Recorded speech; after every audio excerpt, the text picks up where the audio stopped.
Welcome back, guys. Today I want to talk to you about my favorite camera, and that's the Canon R6. I love this camera.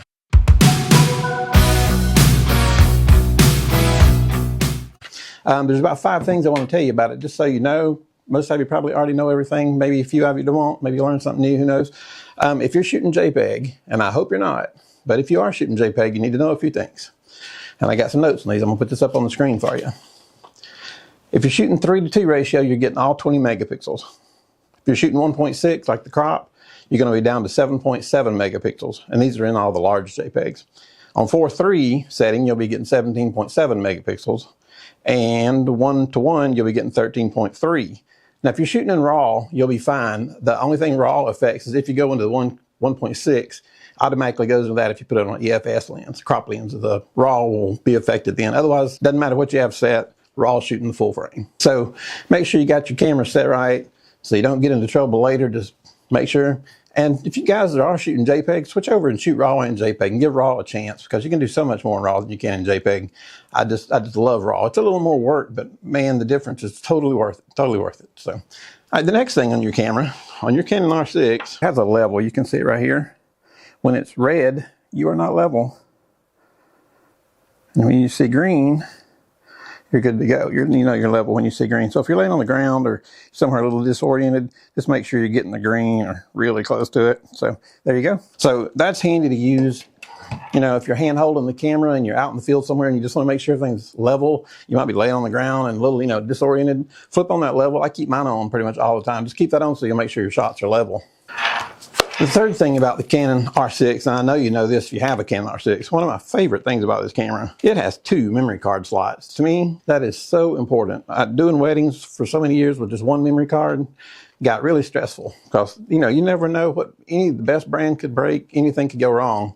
So it's always best to have 2 memory cards. And I shoot double to each. I don't shoot video to one and photo to the other. I do everything to both cards. I go photo and video to one card and photo and video to the other card. It's just basically an extra backup hard drive. It works great. The card in the back that I use is a 256 gig, and I hardly ever take it out. I just kind of keep it in there like an external hard drive and use the front card in and out all the time. So that's very handy to have, and it makes me feel much better when I'm photographing a wedding because I know the odds of 2 memory cards going wrong at the same time are pretty low. So that's a very, very good thing.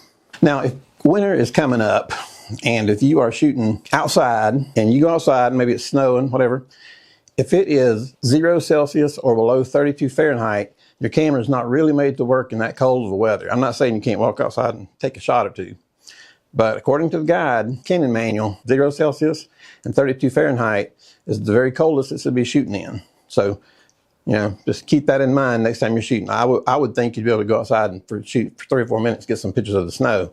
But, that's just me. Canon's camera guide says 0 Celsius or below 32. So that's what they say. Now, if you're using an on-camera and off-camera flash, I love flashes. I do a lot of videos with off-camera flashes. We've got the new flash tube from Godox and shoot with soft boxes, sometimes even the V1 on top of the camera.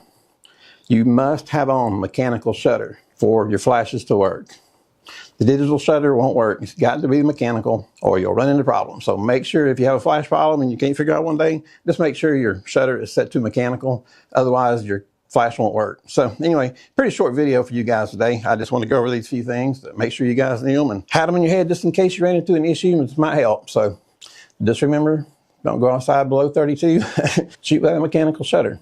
I rarely shoot with the other type shutter anyway. It causes issues with like baseballs will look a little wobbly, and so 12 frames a second is plenty enough for me in mechanical. But if you need 20, you can go to the other shutter if you need to, but just don't forget to set it back if you're going to put a flash on it. So hey, for helping you guys out, please hit that subscribe and like button. Y'all